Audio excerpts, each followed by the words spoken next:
Existem anjos da guarda? Em primeiro lugar, se nós falarmos de anjo, eu tenho que procurar na Bíblia, onde eu vou encontrar muitos personagens do Antigo e do Novo Testamento que mostram passagens bíblicas sobre anjos. Mas é importante lembrar que a palavra anjo, ela vem do hebraico angelo ou malak, que significa mensageiro. Quando nós pegamos a tradução da Bíblia 70 grega, esse vocábulo ele foi traduzido como angelos, com G, né? E aí deriva o nosso termo português anjo, que a gente usa com J. Quando a gente pega o Antigo Testamento, nós vamos ver muitas aparições de anjos, inclusive alguns em formas humanas. Por exemplo, o exemplo de Abraão. Eu vou ler aqui para você Gênesis capítulo 18, de 1 a 5. Apareceu o Senhor a Abraão nos carvalhais de Mamre, quando ele estava assentado à entrada da tenda no maior calor do dia. Levantou ele os olhos, olhou, e eis que 3 homens de pé em frente dele. Vendo-os, correu da porta da tenda ao seu encontro e prostrou-se em terra. E disse: Senhor meu, se acho mercê em tua presença, rogo-te que não passes do teu servo. Traga-se um pouco de água, lavai os pés e repousai debaixo desta árvore. Trarei um bocado de pão, refazei as vossas forças, visto que chegaste até o vosso servo. Depois seguireis avante. Responderam: faze como disseste. Olha que coisa interessante, aqui diz que o Senhor se apareceu. Quando nós entramos nesse assunto da teologia, nós descobrimos que este Senhor, que é um dos 3 anjos, era o próprio Jesus, profeticamente já estava ali.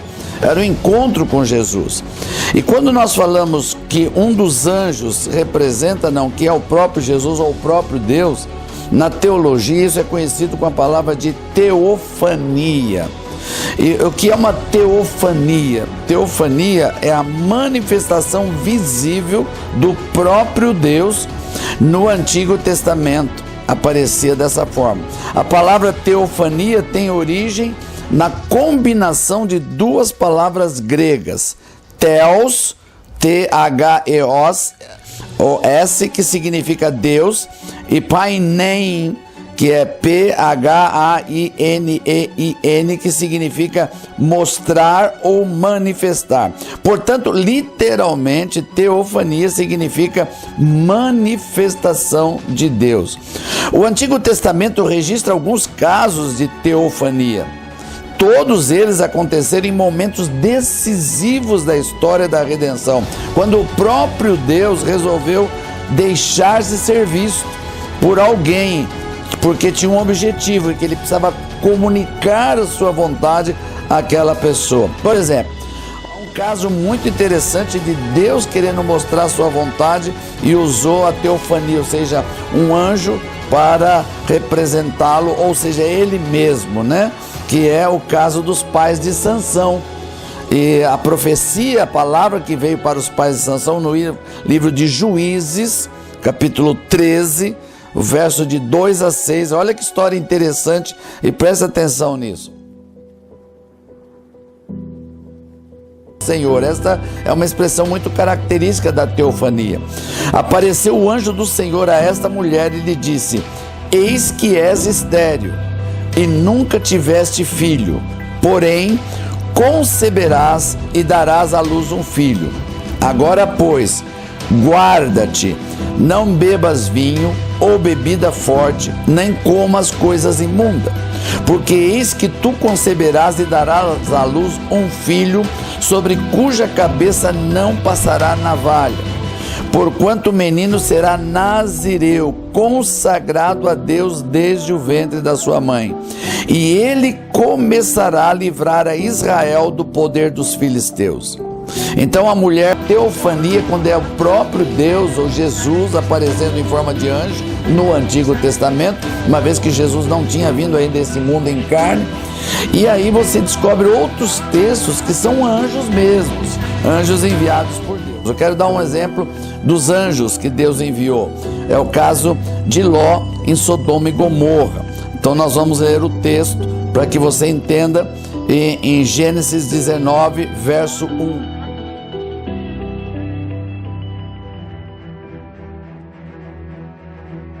Ao anoitecer, vieram os 2 anjos a Sodoma, a cuja entrada estava Ló sentado. Este, quando os viu, levantou-se, indo ao seu encontro, prostrou-se com o rosto em terra.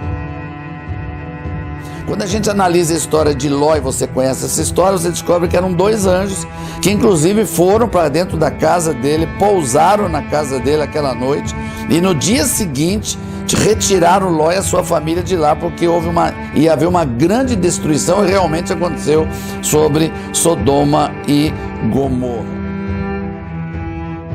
Então nós vamos ver que no Velho Testamento nós temos inúmeros casos da teofania, ou seja, a aparição de Deus, né, como Deus mesmo, mas como em forma humana ou em forma de anjo, e anjos de verdade que eram enviados por Deus.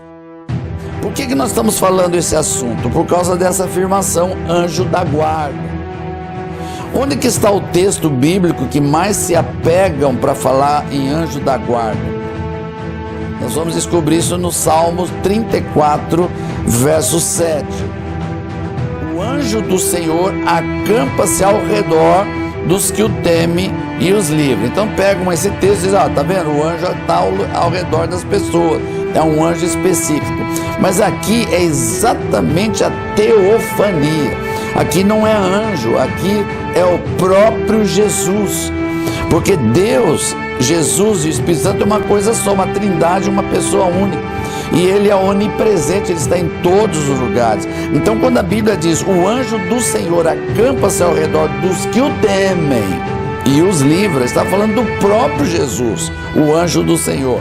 Então aqui está falando do Deus onipresente que está em todos os lugares, do Filho de Deus, Jesus, em todos os lugares. A Nova Era, por exemplo, ela insiste nesse assunto dos anjos, falando que as pessoas podem ter seu próprio anjo, falar com seu anjo, dar ordem ao anjo. Isso é totalmente contrário à palavra de Deus. Os anjos são um exército de Deus.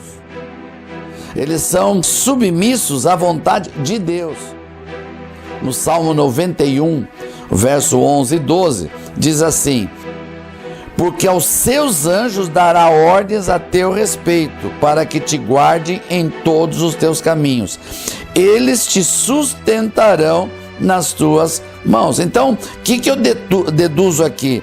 Quem dá ordem para o anjo é Deus, que é o dono dos anjos, que é o responsável pelos anjos, o criador dos anjos, e ele tem um exército. Nós, como filhos de Deus, podemos pedir a Deus e Deus dará ordem aos seus anjos. É essa que é a diferença.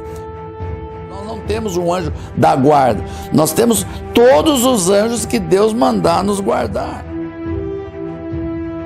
Quando a gente vê o próprio Jesus quando estava aqui nessa terra, Jesus era uma pessoa física na terra, porque ele encarnou como homem. Ele era Deus, mas ele era homem. E quando Jesus vai ser preso lá no Getsêmani, no momento antes da crucificação que ele vai ser preso, um dos discípulos tentou defender Jesus com uma espada física, chegou até a cortar a orelha de uma pessoa. E Jesus aí se levanta, fez até um milagre, colocou a orelha do cara no lugar, fez a cura, um milagre instantâneo, e disse para Pedro, né? E aí que está o texto muito poderoso, Mateus 26, 52 e 53.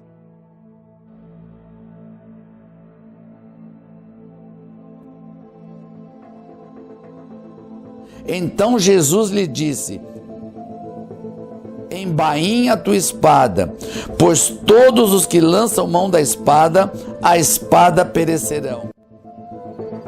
Acaso pensas que não posso rogar a meu Pai, e Ele me mandaria nesse momento mais de 12 legiões de anjos? Ele não precisa de um anjo da guarda. Ele vai rogar ao Pai, Deus pode mandar 12 legiões de anjos, que segundo alguns comentaristas, seriam 2.000, a legião seriam 24.000 anjos à disposição. Então, essa questão do anjo da guarda limita até o poder de Deus. Nós não temos um anjo da guarda, nós temos todos os anjos que Deus mandar a nosso favor. Aquilo que Ele mandar é o que vai acontecer.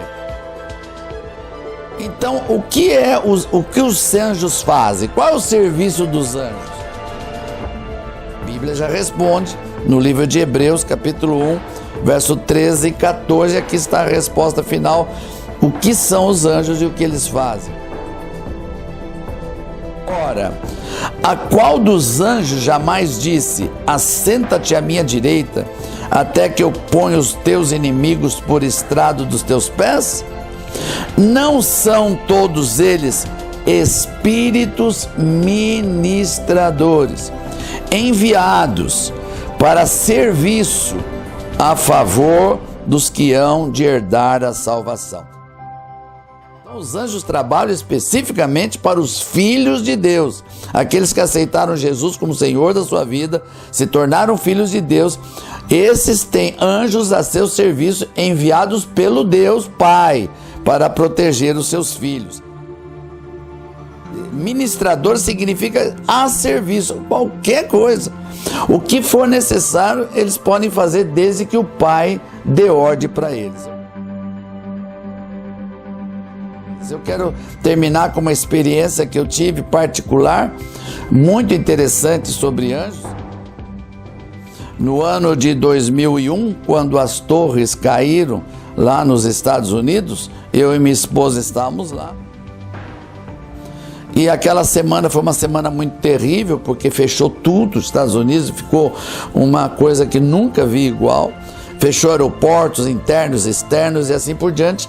E no domingo a gente precisava voltar para o Brasil. Isso foi na terça-feira que as torres caíram. No domingo eu precisava voltar para o Brasil. No sábado à noite, eu ministrei pela última vez na igreja lá, me preparando para o domingo. Mas estava tudo fechado, não tinha nenhum avião. E eu não podia perder a minha viagem para o Brasil no domingo, porque tinha compromissos sérios aqui. Ia ser muito terrível ficar lá. Mas nós oramos, o pastor da igreja que onde eu estava orou, toda a igreja orou, nós clamamos para que Deus desse um livramento. Não imaginava que Deus ia preparar um anjo específico para isso. O que acontece? Quando eu liguei no domingo, no sábado à noite para o Brasil e falei na Infraero, eles não tinham nenhuma notícia de entrada e saída de avião, mas pediram para ligar mais tarde. E o primeiro milagre foi que eu liguei 30 minutos depois e a mesma pessoa atendeu. Isso já foi um milagre, falar na Infraero. E aí, essa pessoa disse: olha, saiu um avião aqui da Varig, naquela ocasião existia a Varig, e ela está indo para Miami, vai chegar amanhã cedo em Miami. Está indo com 22 pessoas a bordo. E eu, na minha cabeça, é o meu avião, é o meu avião. Quando chegou no domingo de manhã, eu liguei para Miami, lá para o aeroporto, expliquei a minha situação, que eu precisava pegar o avião e que eu sabia que tinha vindo um avião do Brasil da Varig. E a pessoa do aeroporto, com muita delicadeza, disse: está tudo certo, o senhor pode vir, só tem um problema. Está lotadíssimo o aeroporto, porque tem centenas de pessoas que estão aqui desde terça-feira querendo sair do Brasil e não tem voo. Está uma confusão generalizada, tem muita gente brava, muita gente violenta, porque eles querem sair, então muita gente com medo, depois que as torres caíram, que poderia acontecer coisas piores, e todo mundo queria ir embora dos Estados Unidos, os estrangeiros. Eu disse: tudo bem. Ela falou: só que cheguei com 4 horas de antecedência. Eu já viajei muito para os Estados Unidos, eu nunca vi o aeroporto de Miami, que é enorme, daquele jeito. Tinha gente até do lado de fora, estava difícil de entrar. Eu lembro que eu deixei minha esposa com as malas do lado de fora do aeroporto e com muita dificuldade eu fui tentando chegar até o balcão da Varig. Eu vi quanta violência existia nos outros balcões, gente batendo nos balcões, querendo um voo para ir embora, e não havia. E eu consegui chegar perto de uma pessoa que estava com uma lista enorme. Consegui chegar com muita dificuldade. Ele me atendeu, dei o meu nome, ele olhou a lista e falou: teu nome está nesse voo, você e sua esposa vão poder entrar nesse voo. Eu falei: aleluia, esse voo. Ele falou: só que tem uma coisa, o senhor tem que entrar na fila. Quando eu olho a fila, porque a fila tinha gente de todo tipo, gente que queria viajar, mas não tinha local, gente que não tinha passagem, então entrou todo mundo na mesma fila. E eu tinha que entrar nessa fila, eu falei, não vou conseguir pegar o avião com uma fila desse tamanho. Nessa hora, guarde isso, nessa hora, eu vejo alguém me pegando no meu braço, eu olho para essa pessoa, eu vou descrever porque eu nunca vou esquecer, era um senhor, ele cor branca, ele era calvo, com o crachá da Varig, ele pegou no meu braço com muita força e disse assim, o que o senhor precisa? Eu falei para ele o que eu precisava e disse da dificuldade, ele me pegou, me arrastou até o balcão da Varig, colocou na frente de todo mundo e disse para a moça do balcão, atende esse senhor como prioridade. Eu fiquei espantado, peguei meu passaporte, entreguei para a moça, ela fez algumas perguntas para mim, eu olho do lado para despedir e cadê o homem? Sumiu. Nem a moça sabe quem é esse homem. Eu descobri que era um anjo, porque eu fui o primeiro a entrar no avião. Era o anjo que eu chamo anjo check-in, que faz entrar você dentro do avião quando não tem nada que possa fazer com que isso aconteça, o anjo vem e acontece. Essa foi uma das experiências, eu e minha esposa tivemos centenas de outras experiências, então Deus usou um anjo que se materializou como um funcionário da Varig, com autoridade, e conseguiu me colocar dentro do avião. Então eu quero terminar aqui essa palavra dizendo que Deus dá ordem aos seus anjos para te guardarem. Se você quer que os anjos de Deus trabalhem a seu favor, guarde a sua família, guarde a sua casa, você tem que ser filho de Deus, tem que aceitar Jesus como Senhor da sua vida, e aí você vai pedir a Ele, ao Pai, e Ele dará ordem aos seus anjos, que são espíritos ministradores a favor de quem vai herdar a salvação. Então eu quero terminar aqui, quero te abençoar e aguarde o próximo tema, em nome de Jesus. Amém.